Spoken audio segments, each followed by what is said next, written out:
Parliament election పరంగా గత ఎన్నికలతో పోల్చుకుంటే రెండిట్లోనూ అసెంబ్లీ పరంగా అసెంబ్లీ స్థానంలోనూ లేదంటే పార్లమెంట్ స్థానంలో రెండిట్లో కూడా మెరుగుపడ్డారు, డబుల్ అయ్యారు. ఓకే, అది చాలా వరకు ఒక మంచి పరిణామే. కానీ ఈ చేరికల విషయంలో మీ పార్టీని ఎందుకు దూరం పెడుతున్నారు ఎమ్మెల్యేలు? అంటే ప్రత్యామ్నాయ ఈవెన్ దో మీరు టఫ్ ఫైట్ కాంగ్రెస్ ప్రభుత్వానికి, కాంగ్రెస్ పార్టీకి టఫ్ ఫైట్ ఇచ్చినప్పుడు కూడా మన సార్వత్రిక ఎన్నికల్లో కూడా ఎందుకో మీకు బదులు కాంగ్రెస్ నే ఒక ఆప్షన్ గా చూసుకుంటున్నారు, దాన్ని ఎంచుకొని వెళ్తూ ఉన్నారు. ఎందుకంటారు ఈ పరిస్థితి? సార్, ముందుగా బీఆర్కే యజమానికి ఇందులో పాల్గొన్న వెంకటేష్ గారికి, నా తోటి సోదరు గారికి నమస్కారం. నేనేమంటున్నాను సార్, ఇంతకుముందు మన టిఆర్ఎస్ సోదరుడు అన్నాడు, ఇంతకుముందు విశ్లేషకులు సార్ కూడా అన్నారు.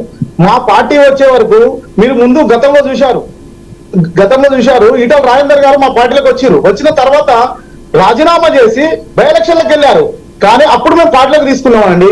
మునుగోడు కూడా చూశారు, రాజగోపాల్ రెడ్డి గారిని కూడా రాజీనామా చేశారు. ఇంతకుముందు సార్ అన్నట్టు కర్ణాటకలో కూడా రాజీనామా చేసి మేము మళ్ళీ గెలిపించుకుంటున్నాం, మా పార్టీ ఎంఎల్ఏ గెలిచారు. కానీ ఈ కాంగ్రెస్ వాళ్ళు కానీ టిఆర్ఎస్ వాళ్ళు కానీ నీవి చెప్పిన విద్యనే నిరాజాక్షి అన్నట్టు రాజశేఖర్ రెడ్డి గారితో స్టార్ట్ అయిందండి ఈ తంతు. అప్పుడు రాజశేఖర రెడ్డి గారు ప్రోత్సహించారు, మీరు చూశారు.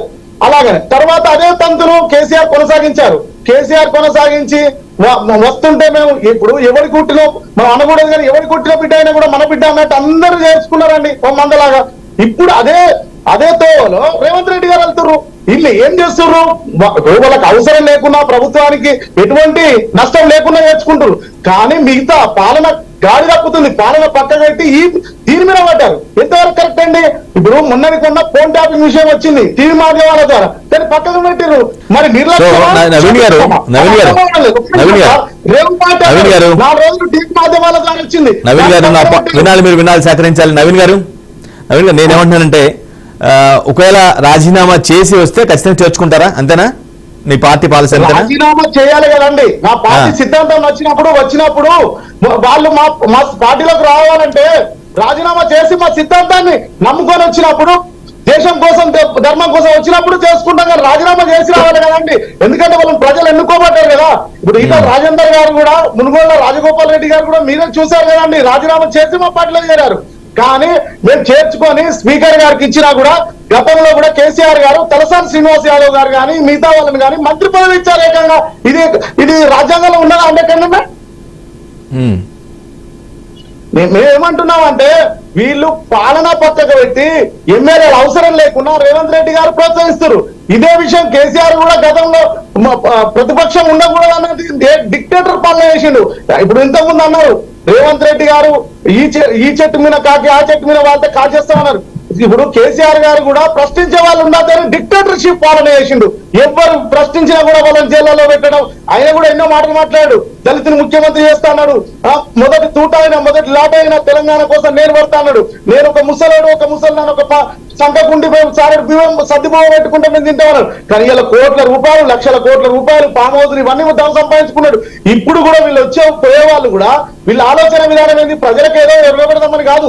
వాళ్ళు ఏం చేస్తారంటే వాళ్ళ స్వప్రయోజనాల కోసం, వాళ్ళ కుటుంబాల కోసం, వాళ్ళ కొడుకుల కోసం. ఇప్పుడు పోచారం శ్రీనివాస్ రెడ్డి గారు ఉన్నారు, మొన్న డిసిసిబి చైర్మన్ ఉన్నాడు, పదవి గుంజుకున్నారు. అట్లాంటి నా కొడుకు కోసమో ఇంకెవరి కోసం పోయే వాళ్ళు వాళ్ళ స్వప్రయోజనాల కోసం తప్ప మిగతా కోసం కాదు. ఇప్పుడు ఇలా పోచారం శ్రీనివాస్ రెడ్డి అయినా, కాలేయాలయ అయినా పార్టీకి రాజీనామా చేసి బై ఎలక్షన్కి వెళ్ళమనండి, ప్రజల్లో చేర్చుకోమనండి వాళ్ళ దమ్మైందని.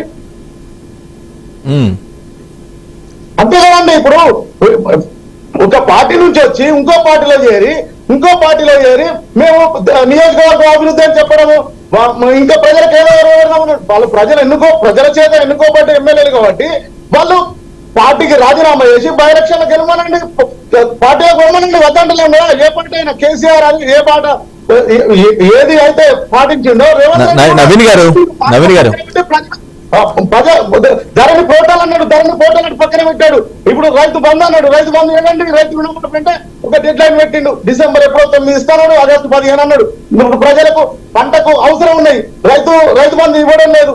ఇంకా ఇప్పుడు కరెంటు పోతుంది, కరెంటు గురించి ఆలోచన లేదు. ఇవన్నీ ఇప్పుడు ప్రజలు అవసరాలు పక్కన పెట్టి వాళ్ళ స్వప్రయోజనాల కోసం వాళ్ళ దమ్మేందో రేవంత్ రెడ్డి గారికి కూడా ఏం భయం అంటే ఇళ్ళనే మన చీలికలు వస్తాయో, కేపబిలిటీ చూపించుకొని నా మార్క్ వేసుకుందామని ఆయన ఆలోచిస్తున్నారు. నవీన్ గారు, నవీన్ గారు. ఆలోచిస్తున్నారు. ఒక వ్యక్తి నవీన్ గారు. ఒక నిమిషం, ఒక వ్యక్తి ఒక point, main important point. సిద్ధాంత నిర్మాణం కావాలి. ఒక వ్యక్తి మీద నడవాలండి పార్టీ. మీరు చూస్తున్నారు 3 సంవత్సరాలకు ఒకరు పార్టీ జాతీయ అధ్యక్షుడు మారుతాడు. కానీ వాళ్ళ టీఆర్ఎస్ ఎట్లుంటుందండి, వాళ్ళ దుకాణం సొంత దుకాణం 20 ఏళ్ళు పార్టీ పెట్టినా కూడా కేసీఆర్ గారు అధ్యక్షుడు. మీ పార్టీని బలంగా ఫీల్ అవ్వట్లేదు కాబట్టే మీకు బదులు కాంగ్రెస్ ఎంచుకుని వెళ్తున్నారనేది ఒక వాదన. ఆఫ్ కోర్స్ మీ పార్టీ సిద్ధాంతాలని యాక్సెప్ట్ చేసిన తర్వాతనే మీరు రాణిస్తామని ఒక మీ పాలసీ మీరు చెప్తున్నారు. కానీ మీకంటే ఈ పార్టీ బలంగా ఉంది, అధికార పార్టీ కాబట్టి కాస్త బాగుంటుందనే ఉద్దేశంతో మిమ్మల్ని మీకు బదులు ఆ పార్టీని చూస్ చేసుకుంటున్నారేమో. ఈ వాదన కూడా కరెక్టేనా? మా పార్టీ బలంగా లేనప్పుడు మీరు చూసారు సార్, జిహెచ్ఎంసీ ఎలక్షన్ లో 48 గెలిచాము. బై ఎలక్షన్ లో రఘునందన్ రావు గారిని గెలిపించాము, ఈటల రాజేందర్ గారు గెలిపించారు. భారతదేశంలో కేంద్ర ప్రభుత్వం 3 సార్లు ఏర్పాటు చేశామండి. ఇప్పుడు 3 సార్లు కేంద్ర ప్రభుత్వం ఏర్పాటు